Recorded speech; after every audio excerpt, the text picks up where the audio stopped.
Olá, seja muito bem-vindo, bem-vinda a mais um vídeo. Eu sou o professor Natan e hoje falaremos sobre sujeito, mais precisamente sobre tipos de sujeito. Bom, primeiramente, o que vem a ser um sujeito? Né? E aqui é uma definição muito simples, muito comum, né, encontrada na Wikipédia. Diz assim: em análise sintática, o sujeito é um dos termos essenciais da oração. Significa que ele não pode ser retirado. Eu posso ter orações sem sujeito, mas eu não posso retirar o sujeito de forma alguma. Ele é um termo essencial.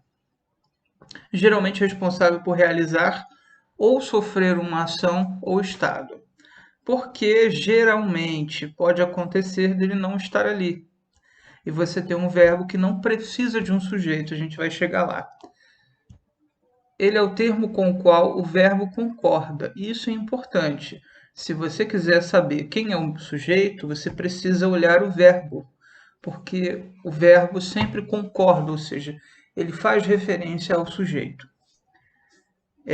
Na língua portuguesa, o sujeito guia a terminação verbal em número e pessoa, ou seja, se é singular, se é plural, se é masculino, se é feminino, se é primeira pessoa, segunda pessoa, terceira pessoa, e é marcado pelos casos, né, pelo caso reto, quando são usados pronomes pessoais. Então, eu, tu, ele, nós, vós, eles, ela, você, tudo isso é pronome pessoal do caso reto.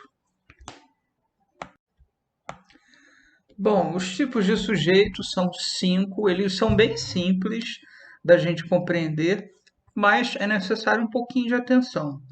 Então, o primeiro tipo de sujeito é o simples, quando ele é formado por apenas um núcleo ou termo principal. Essa expressão núcleo significa que o sujeito ele pode ter várias palavras e a palavra principal que dá o sentido, né, dessa pessoa ou dessa coisa que está praticando a ação, que é o meu núcleo. Então, aqui eu só tenho uma palavra: Carlos saiu apressado. O meu sujeito é Carlos e, consequentemente, só tem essa palavra, ele também vai ser o meu núcleo. Agora, no exemplo de baixo do composto, eu tenho Sônia, Fátima e Maria. Eu tenho 4 palavras e eu tenho 3 núcleos, porque quem são as irmãs? Sônia, Fátima, Maria. O E é uma conjunção e eu não vou contar como núcleo. Então, o composto é quando ele é formado por 2 ou mais núcleos. Tome cuidado para não confundir sujeito composto com o sujeito que está no plural. Plural, eu só vou ter um núcleo. Eu posso ter até mais, mas não necessariamente um sujeito que está no plural, ele obrigatoriamente é um sujeito composto. Tá? Aqui eu tenho Sônia, Fátima e Maria. Está por extenso, eu tenho as 3 formas aí. Bom, e eu tenho o oculto, que é também chamado de desinencial ou elíptico. E ele ocorre, né, quando não está explícito, mas pode ser identificado por meio de uma desinência. Que nomes horrorosos são esses? Vamos lá? Uma coisa oculta é aquilo que não está aparente, mas está ali.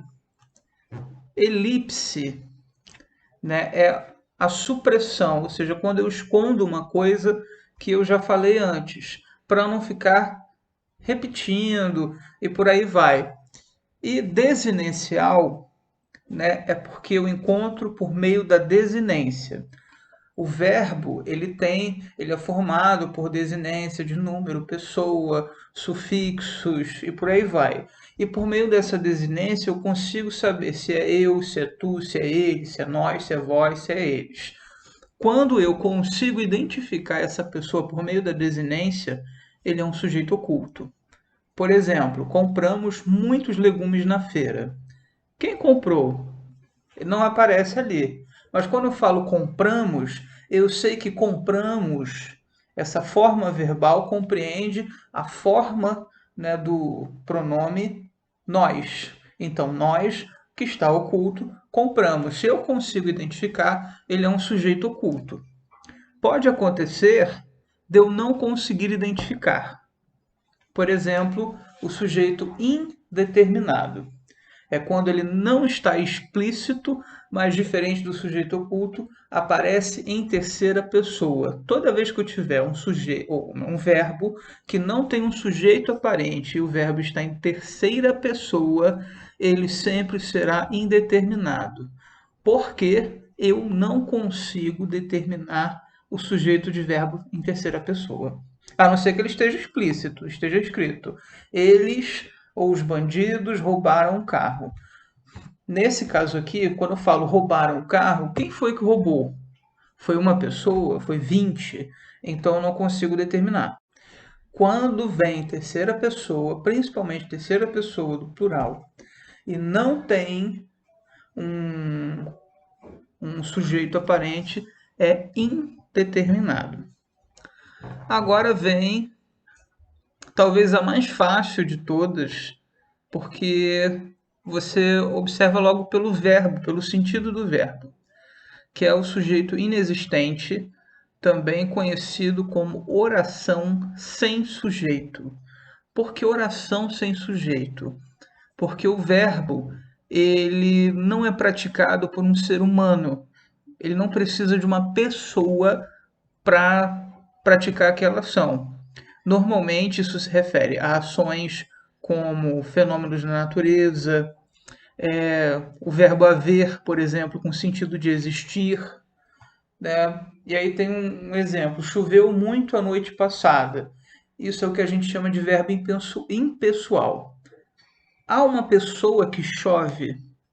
Não, ninguém chove, né? Mesma coisa, ventou muito ontem à noite, né? Há muitos anos conheci um amigo. Quem há? Não tem uma a pessoa, uma pessoa que há muitos anos, né?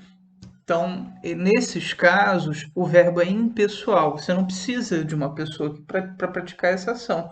Portanto, você não precisa de um sujeito. Ok? Qualquer dúvida, deixa nos comentários. Muito obrigado. Um abraço.